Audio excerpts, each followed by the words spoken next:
ಇದೇ 10ನೇ ತಾರೀಕಿನಂದು ಬಿಡುಗಡೆಯಾದ ಜಾತ್ ಹಿಂದಿ ಚಿತ್ರದಲ್ಲಿ ಬೇಕೆಂದೇ ಕ್ರಿಶ್ಚಿಯನ್ನರ ಭಾವನೆಗಳನ್ನು ಅವಮಾನಿಸಲಾಗಿದೆ ಎಂಬ ದೂರಿನ ಮೇಲೆ ಪ್ರಕರಣ ದಾಖಲಾಗಿದೆ.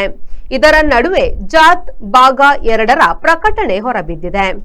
ಗೋಪಿಚಂದ್ ಮಲಿನೇನಿ ಅವರೇ ಜಾತ್ 2 ಚಿತ್ರವನ್ನು ನಿರ್ದೇಶಿಸಲಿದ್ದಾರೆ.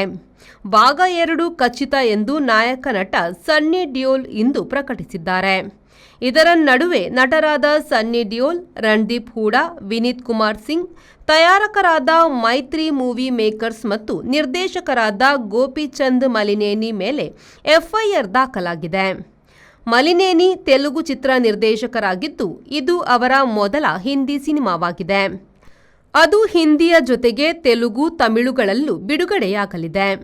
ಭಾರತೀಯ ನ್ಯಾಯ ಸಂಹಿತೆಯ 299ರ ವಿಧಿಯಡಿ ಪಂಜಾಬಿನ ಜಲಂಧರ್ ಪೊಲೀಸ್ ಠಾಣೆಯಲ್ಲಿ ಪ್ರಕರಣ ದಾಖಲಾಗಿದೆ. ಗಲಭೆ ಎಬ್ಬಿಸುವ ಉದ್ದೇಶದಿಂದ ಕ್ರಿಶ್ಚಿಯನ್ನರ ಶುಭ ಶುಕ್ರವಾರ ಮತ್ತು ಈಸ್ಟರ್ ಹಬ್ಬ ಬರುವ ಸಮಯದಲ್ಲೇ ಚಿತ್ರವನ್ನು ಬಿಡುಗಡೆ ಮಾಡಿದ್ದಾರೆ ಎಂದು ಕ್ರಿಶ್ಚಿಯನ್ನರ ತಂಡವೊಂದು ದೂರು ನೀಡಿದೆ. ಇಗರ್ಜಿಯಲ್ಲಿ ಅನಗತ್ಯವಾಗಿ ಜೀಸಸ್ ಕ್ರಿಸ್ತರನ್ನು ಅವಮಾನಿಸುವ ದೃಶ್ಯ ಇದೆ ಎಂದು ಕೂಡ ದೂರಿನಲ್ಲಿ ಹೇಳಲಾಗಿದೆ.